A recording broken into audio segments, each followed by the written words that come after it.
good to see you again. I'm Kristopher Dahir, City Councilman for the City of Sparks in Ward 5. And I am excited to be with you, but as you can see, maybe you don't know this, but I am not in Sparks right now. I am in Reno over at UNR. Ow! Go Wolfpack. I'll just tell you this though.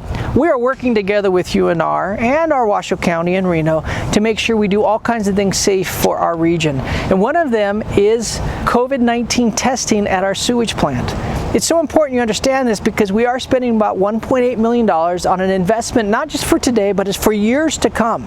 It allows us to test that water to see if COVID-19 is in that water, and then we know how to respond. We also know if it's going up or going down. And here's the crazy thing, it traces it before we ever see symptoms of sickness. So we can be testing for this and see how our region's doing.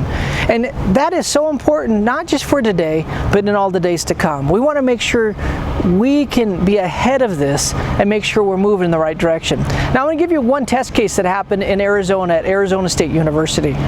They had some people who potentially had COVID. So they started doing this testing of the wastewater, and it brought them to one dorm area that had 2 students that were asymptomatic, and they were able to remove them from the population before anything ever happened, and the rest of the students didn't have to miss school, and they were able to really pinpoint what was happening. That kind of stuff's amazing when we can do that kind of thing. And so we want to move forward with science, make sure we're being wise with what we're doing, and really get back to living. We want to make sure we are at a place in our region that we can truly thrive. Our businesses open up, schools running forward, all this happening, and your family having fun. I mean, we have events that we do all the time. We want to get back there, and things like sewage testing and all the stuff we're talking about will only help. So anyway, we're so excited about it, and I hope you are too. We are moving forward, making sure we're doing great things for our region. One of the things we want to highlight that we're excited about is dining with dignity. You see, when we started talking about COVID money, one of the things we wanted to make sure is that it reached into the most vulnerable population to help them with their most immediate needs, which eating is one of those things. And so we put aside $100,000 and put it towards this. And so what this will do, $100,000 goes right into restaurants who will make food, and then volunteers bring that food to the most vulnerable. I say the most vulnerable, there are people who cannot leave their house because of sickness and ailments and different things they have. They can't go outside to shop, they can't go outside to eat, so we're bringing them really healthy food that is good and making it to where we know they're getting the food they need. How exciting is that? So I say this, United Way is the one putting this together, and if you want to be a part of that, and by helping with volunteering, or you're someone who needs that kind of food, you need that kind of help, please make sure that you follow the information that we have on our screen, making sure you know where to go and how to get that help. I want to highlight Forever 14. They're working to end teen suicide, and it all began when a young man named Caleb committed suicide, 14-year-old.